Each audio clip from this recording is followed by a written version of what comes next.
अध्याय 9।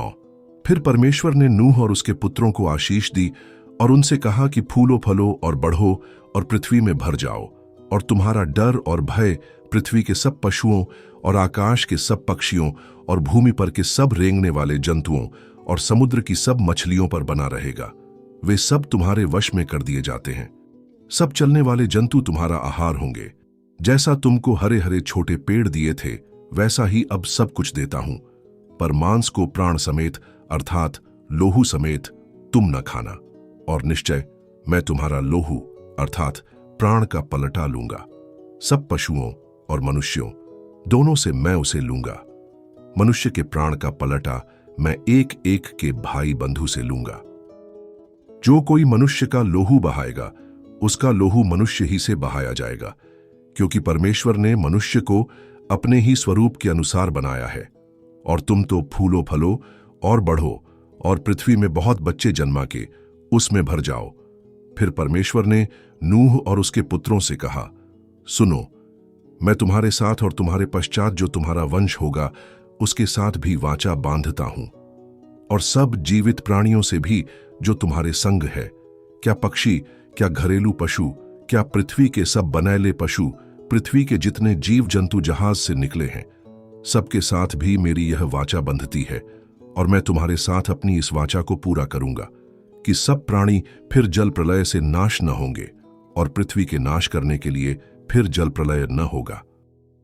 फिर परमेश्वर ने कहा, जो वाचा मैं तुम्हारे साथ और जितने जीवित प्राणी तुम्हारे संग हैं उन सब के साथ भी युग युग की पीढ़ियों के लिए बांधता हूं, उसका यह चिन्ह है कि मैंने बादल में अपना धनुष रखा है।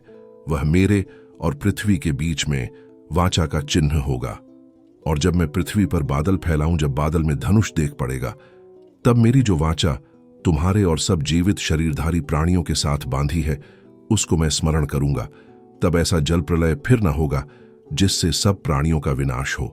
बादल में जो धनुष होगा, मैं उसे देख के यह सदा की वाचा स्मरण करूंगा जो परमेश्वर के और पृथ्वी पर के सब जीवित शरीरधारी प्राणियों के बीच बंधी है। फिर परमेश्वर ने नूह से कहा, जो वाचा मैंने पृथ्वी भर के सब प्राणियों के साथ बांधी है उसका चिन्ह यही है।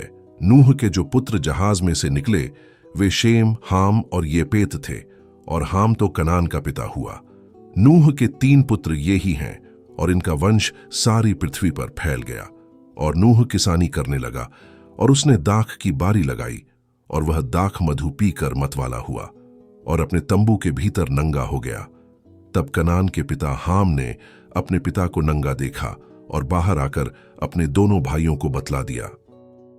तब शेम और येपेत दोनों ने कपड़ा लेकर अपने कंधों पर रखा और पीछे की ओर उलटा चलकर अपने पिता के नंगे तन को ढांप दिया।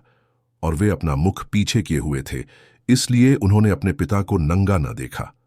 जब नूह का नशा उतर गया, तब उसने जान लिया कि उसके छोटे पुत्र ने उससे क्या किया है। इसलिए उसने कहा, कनान शापित हो, वह अपने भाई बंधुओं के दासों का दास हो।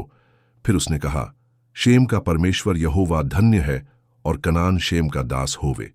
परमेश्वर येपेत के वंश को फैलाए, और वह शेम के तंबुओं में बसे, और कनान उसका दास होवे। जल प्रलय के पश्चात नूह 350 वर्ष जीवित रहा, और नूह की कुल अवस्था 950 वर्ष की हुई।